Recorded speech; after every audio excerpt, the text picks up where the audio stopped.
Okay, we now have rockin' drums, rockin' bass, rockin' guitar.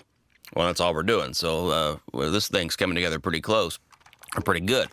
So let's kind of look at the mix as a whole now. We've prepped individual instruments, but I've not really thought about this mix as on the big picture in terms of levels and all that stuff. And I don't know if we have to do a whole lot, but let's just take a look.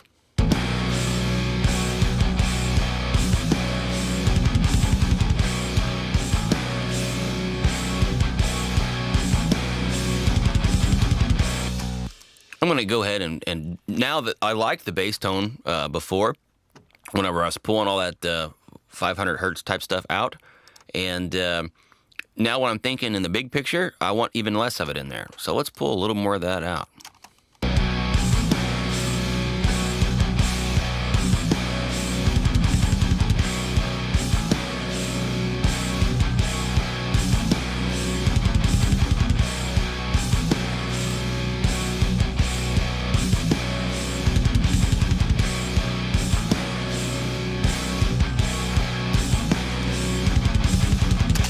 And right about this phase is where it's going to start making you or breaking you in terms of the curve. That's what I call it.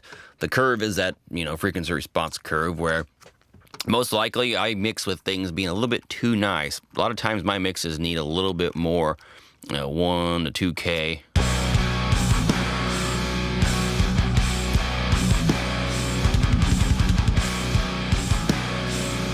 Or, there's a million other things I do that I have this tendency to do, particularly because of my monitors. I'm on headphones now, so I'm all screwed up, and I don't really feel comfortable doing any of this right now. But this is when I would definitely start referencing material from other bands and other productions that I really, really like, just to get my head on straight. Because it's very easy to say, oh, I like what I've got here. But then when you take it out, there may be elements that just aren't right, and they're elements that you wish you had done better or approached differently. Now, I'm not going to get into the two-bus processing too heavily here because I cover that in the Getting Loud series in much greater detail. But the big thing here is to look at the two-bus compressor. Two-bus compressor I do not look at as a loudness tool necessarily. That comes into play a little bit, but dynamics, we're not doing orchestra-type dynamics where, there might be a 3-minute thing where it's like dun dun dun dun dun dun dun dun dun dun, and then before you know it, time passes and it's like, those guys are thinking of the loud stuff. We're just going to compress, just like a loud vocal we would compress. Well, with this metal stuff, it's loud all the time. I mean, you may get a little soft for this or that, but for the most part, you're always going to be kind of just going the same volume. And all the dynamics that we do have is mostly an illusion. That's okay. No moral rant here. But let's just see what happens when we start compressing harder and from the perspective of tone, from impact, from the way the drums feel, the way the whole thing comes together.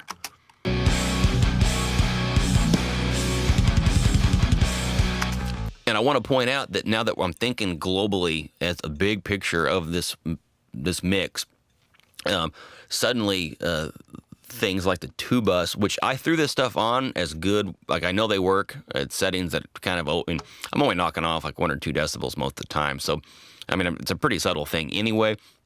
But I like having these things on when I work because they're going to be on anyway. That they're going to go on at the end of the mix. As far as all I care, they need to be on when I'm figuring out all my sounds. Because once we slap them on, I don't want to be disappointed. Some people just get really lucky or have a knack for it where the mix decisions they make will hold up.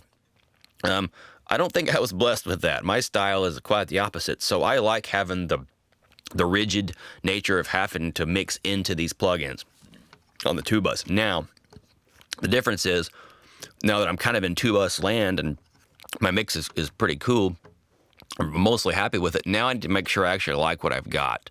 And this is also where I like to just, challenge things and see if I can't come up with anything different. In other words, what happens if I just slam this thing? Can I get anything cool out of this compressor by abusing it? And that's often a useful tool. So let's see.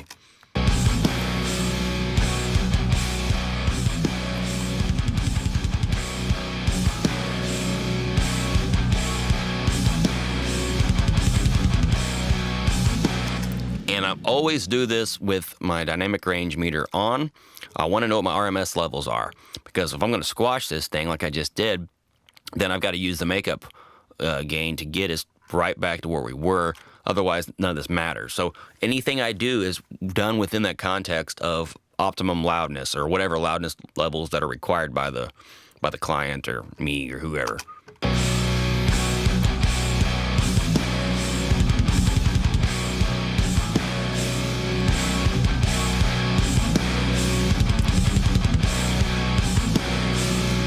So we got some interesting pumping there. I don't know if I like it, but not on two bus. But I could tell if I played with this, maybe I could find something really cool. But I don't know if I'm going to bother for this. But this is where a good time to do it. We can often get an extra couple percent by pushing this two bus compressor just right.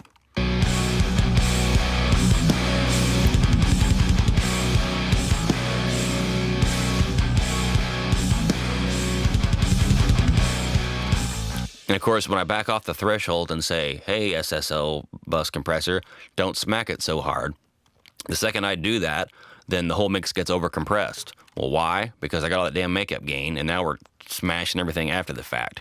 So I'd have to do two things at once here. So it's kind of strange how backing off the threshold actually compresses the mix harder, or at least limits it harder.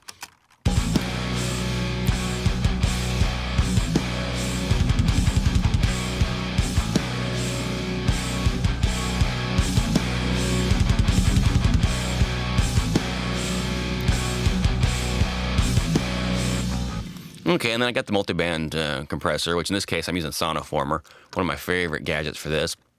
You also really like the UAD Precision multiband. I use that quite a bit too.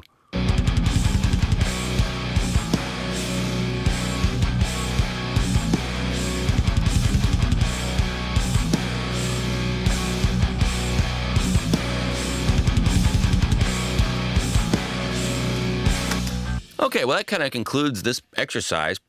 We got the loudness we want. I've got a kick drum I like. I got the snare that pounds. It's got the attack on the front, but it's got the big ambient body to it, on the release. The bass is big and mean and not clumsy or silly like it was in the beginning. Guitars were good anyway, but now they got a little bit better. We still can't figure out if they're the Rivera tracks or the Axe effects, but that's part of my point. And we've got it all kind of to fit together in one definitive piece here, one cohesive unit using my standard two-bus processing. So let's listen to it one last time. Make sure we like it.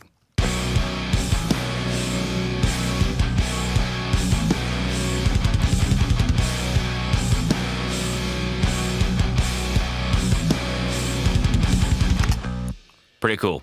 If you guys got any questions, don't ever hesitate. Bye.